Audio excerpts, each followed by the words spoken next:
Welcome to the Reading Nook. So here in this little segment on my channel is the Reading Nook, where we are reading A Cat's Chance in Hell by Sharon Hannaford at this moment in time. So make sure you've got your drinks and you're good to go. Without choking on your drinks, of course. So I'm going to pop up some pictures of the canvases that we've worked on so far, and all details of current projects are in the comment section below. Big shout out to Sharon Hannaford. Thank you so much for giving me your permission to read this on my channel. It's been great fun, especially the accents. I'm so sorry. As you saw at the start as well, there's a warning. It's for mature audiences, so please, no kids. But other than that, I hope you enjoy. Bye!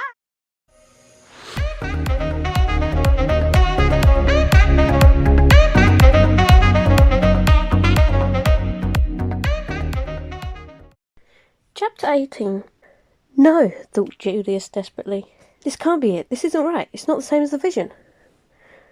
Gabrielle, he breathed, gathering her up with infinite care, his mind torn between knowing it was better to leave her where she was so as to limit the damage, and needing to get her out of that filthy hole with the dreadful inhabitants. He looked into her eyes as the reality of what had happened registered in them. He could see the emotions look over her face. Confusion, shock, pain, and then indignant anger. When he saw the anger, he knew he would take the chance and get her out. "Kyle!" he yelled, louder than necessary for the comlink. "Gabrielle's been injured. We need a stretcher and medics." "Shit," Kyle cursed. "Then, Charlie, send medic back there fast. We're almost done, so it'll be safe enough. Julius, do I need to send men down there? How bad is she hurt?" "No, don't send anyone. We can clean up down here later," Julius replied. "I'm going to need some help getting her out of the last section of the passageway. It's very narrow and I won't fit through carrying her." He stopped at the intersection and glanced up to see Kyle already manoeuvring himself sideways down the narrow passageway.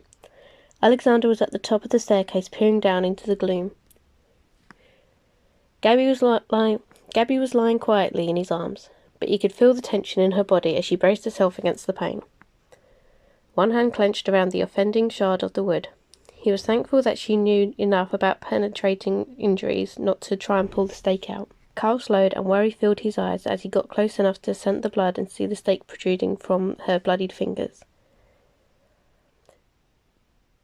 "There's a door here. I think it leads to the warehouse," Julius snapped at Carl. "See if you can find a way to open it, otherwise we'll have to take her out through there."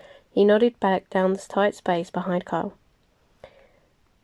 "I can walk," Gabby said irritably, starting to wiggle in Julius's arm. But a sharp hissed intake of breath said clearly she wouldn't be. "Hellcat, just lie still and behave," Carl grumbled as he squeezed through the cramped space of the intersection and worked his way to the metal door. "How the fuck did you get yourself staked anyway?"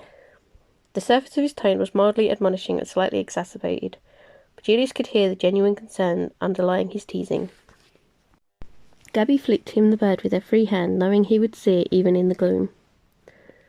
"What, now I'm not vampire enough to get staked?" she asked snarkily, and then coughed, a hoarse rattling sound. She wiped her hand across her mouth and tried to hide the evidence of blood smear as she tensed her body trying not to cough again. Alexander reached them now, his slighter build making it easier for him to navigate the narrow space than the other two men. "Clever vampires learn how not to get staked," Alexander retorted. Your basic training seems to be sorely lacking." He had his face set in a disapproving frown, but his eyes betrayed his own concern. He gave Julius a look loaded with meaning. Julius shut his eyes and sighed. "Let's get her out here first and see the damage," he told his second in command. "Are you two talking like Siamese twins again?" she asked a bit breathlessly. "Do you know how annoying that is?" She ran out of breath after that, and the three men could hear the gurgle of fluid in her lungs as she tried to draw in her next breath. "What's with the door, Wolf?" Alexander asked. Carl snorted in disgust. "No fucking way from this side. It's smooth as ice. No way to even wrench it from its moorings." "Might cave the place in if we tried," Julius pointed out. "I could go around and try to find the way to open it from the other side," Carl suggested. "Give it to me," Alexander said. "I'm smaller than you two. Maybe I can get through." Passing her to Alexander proved difficult to do in the narrow space. Julius couldn't hand her directly across without driving the stake further into her body. It took Gabby a full minute of arguing to get Julius to set her on her feet so Alexander could take his place. He only gave in to stop her from talking. They all knew her right lung had collapsed, and she was fighting for every breath. She was on her feet for less than a second before Alexander took her weight in his arms, every bit as gentle as Julius himself had held her. Then he put his back to one side of the narrow passageway, holding her close as his bodies could, keeping one watchful eye on the stake, and began to smoothly crab walk her out of the underground house of horrors. "Still wanting to knock my fangs out?" He teased her with a toothy leer as Julius heard her painful rasping breath become more laboured. She smacked Alexander around the head half-heartedly with the hand that was draped over his shoulder. "Any time, Lex, boy. Just give me a few minutes to recover." It was only seconds later that they all reached the open air and saw that the medic was already there with a stretcher. Alexander laid her on it with the utmost care and then backed off as Carl rushed to her side, crowding the human medic who was trying to assess the damage. Julius moved to her other side. "Gabrielle," he said, taking her hand. He paused until she drew herself out of the haze of pain to focus on him. "Let me give you blood. You've seen how it can heal you. You'll be back on your feet tomorrow." He could see in her eyes that she wanted to say yes, but there was still a trace of fear in her expression. He wondered if her apprehension had less to do with the physical effects of his blood and more to do with the fact that she craved it. She'd be terrified of the consequences of allowing herself to taste it, knowing it could make her an addict. "I swear it will not bind you to me in any way you do not wish it to. I offer it freely and without obligation." Pain tightened the skin around her eyes as she concentrated on dragging in another rasping breath.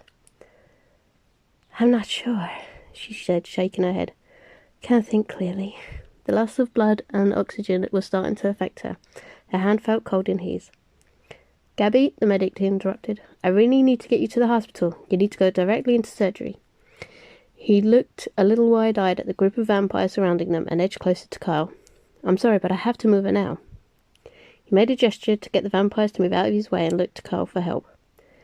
Then Gabby sighed, closing her eyes. "No," she said softly, but clearly opening her eyes to look at the medic. "We're going to try it his way," she whispered, turning her head back towards Julius. The medic began shaking his head, looking determined and tugging on the stretcher, but the vampires closed ranks around them. The man bit his lip, torn between doing what he thought was the right thing and putting his own life in jeopardy. Carl came to the rescue, quickly putting a calming hand on the man's shoulder. "It's okay, Harry. They know what they're doing," Carl reassured him. "I think you might be about to witness something close to a miracle." The stockier man subsided. His worried expression didn't ease. Julius felt the choking tension ease from him, and he held her eyes with his as he began to give orders. "Harry," he said, his voice smooth and calming, "I'll need your help." Harry bit his lip, his anxiety still tangible in the air, but he stepped back towards Gabrielle's side. "Whatever I can do to help, of course," he murmured. "Good," Julius said shortly. "I'll need you to carefully remove the stake when I tell you to. You'll only have a few seconds to do it, and you'll need to make sure there are no large splinters left behind in the wound. We don't want her flesh to heal around the other pieces, or we'll have to cut them out later. Can you do that?" Harry's eyes were round as saucers, and his pattering heartbeat was clear to everyone standing nearby. But his nod was short, his hands were steady, as he reached for a pair of scissors and began to cut Gabby's shirt away from the wound site. "Carl, Alexander," Julius called the other two closer. "I'll need you to hold her still when Harry pulls the stake free."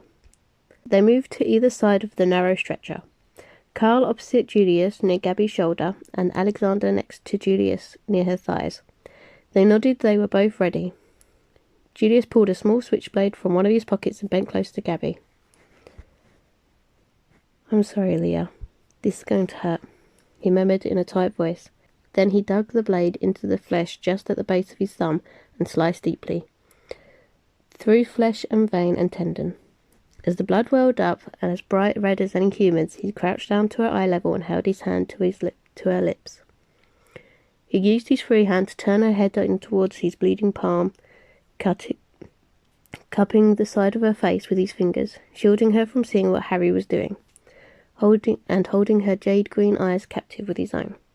The world around her had been blurring in and out of focus. The air was thick and an oily smoke that stank of burnt flesh and hair and other things. Getting air into her lungs was like trying to breathe in water. She knew she'd just make some kind of life-altering decision, but it was difficult to remember through the haze of pain, and blood and smoke and spinning. A pair of deep sapphire pools, gilded with golden halos, caught her gaze and held her in place. The world seemed to stop shifting focus, and she heard his velvet voice again. It sounded regretful. She felt his cool, smooth skin press against her face, and his eyes swooped closer as his other hand slipped into her hair and turned her face towards him.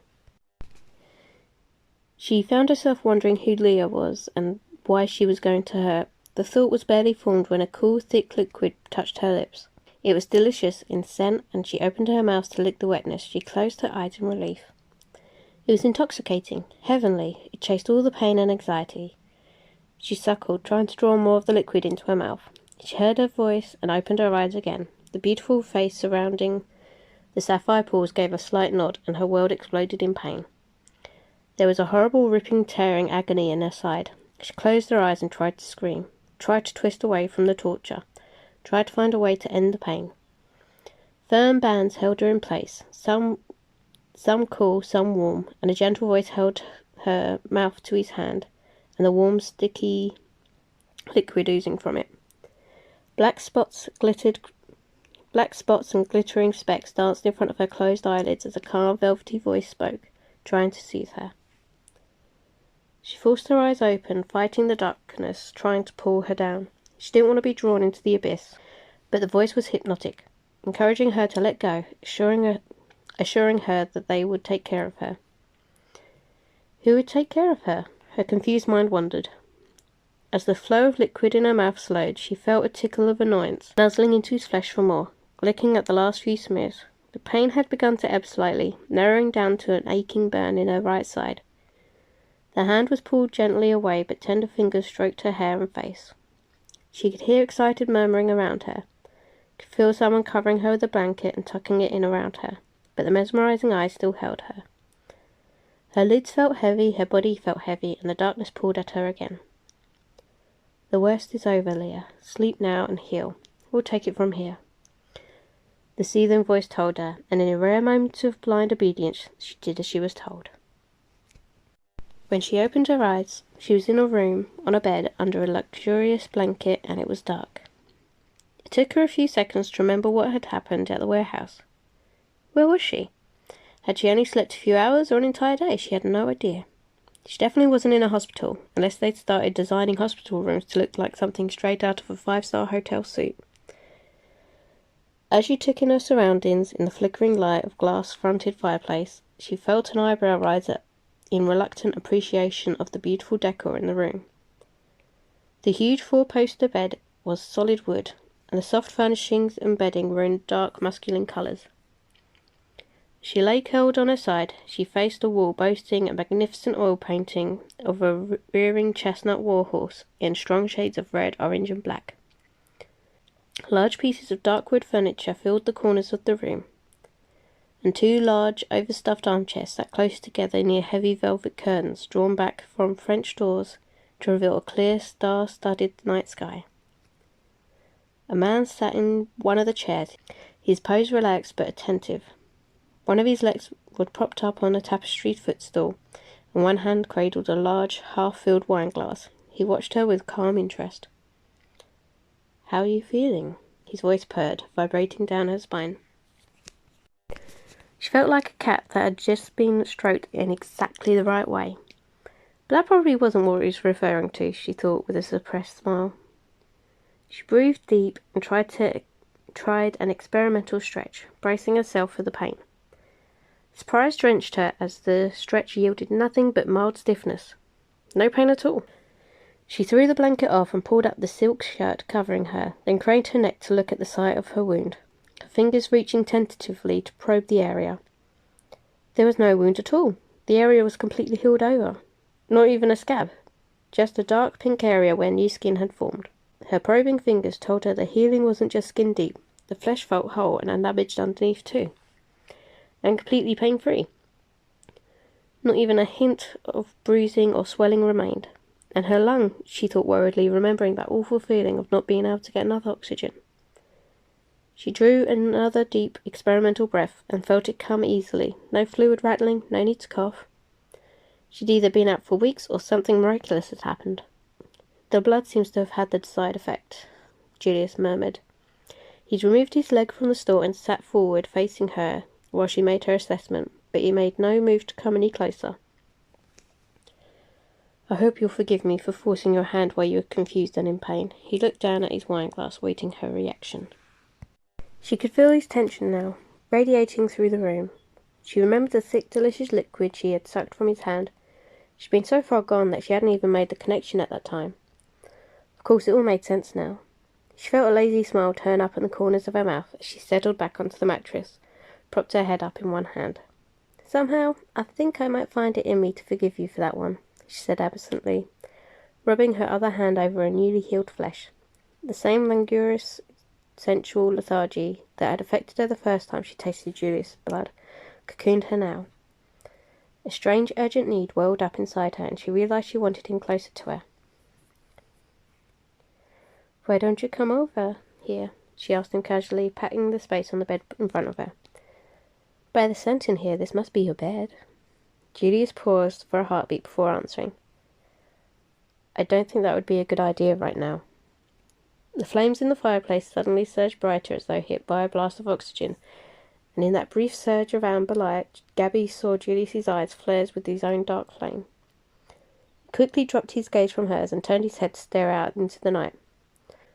In fact, I think it's probably a good time for me to leave. I just needed to know that you were all right. The need inside her flared more insistently, resisting the thought of him leaving, and demanding she act to draw him closer. Why should you leave? It's your room, isn't it? She asked, trying to keep her voice from betraying her desperation. He turned his face back towards her, a strange kind of anguish sharpening his feature. He began, then broke off as his eyes strayed down the length of her body and legs, lying sprawled across the bed. Gabby realized she was only wearing a loosely buttoned man's silk shirt and nothing else. All of her clothes must have been covered in blood. I'm not sure I could resist, he continued finally. If I came any closer to you, you call to me like a siren. She watched him swallow convulsively. I said, come here, she enunciated the word slowly and forcefully. He closed his eyes, shaking his head slightly. I'm not sure exactly what's happening right now. I've never felt anything like it, but I don't want you regretting your actions in the morning and hating me for it. He forced out the words through a tightly clenched jaw. I need to go. He set the wineglass on a low table and stood up abruptly, as ungracefully as she'd ever seen him move, and headed towards the closed bedroom door. No, she said low and fervently. Before he could even reach the door, she was standing in front of him, moving quicker than she'd ever moved before. She turned the key in the lock and spun to face him, leaning back against the handle so he'd have to go through her to open it. Last chance, Gabrielle, he ground out warningly as he placed his hands against the door on either side of her face. Last chance.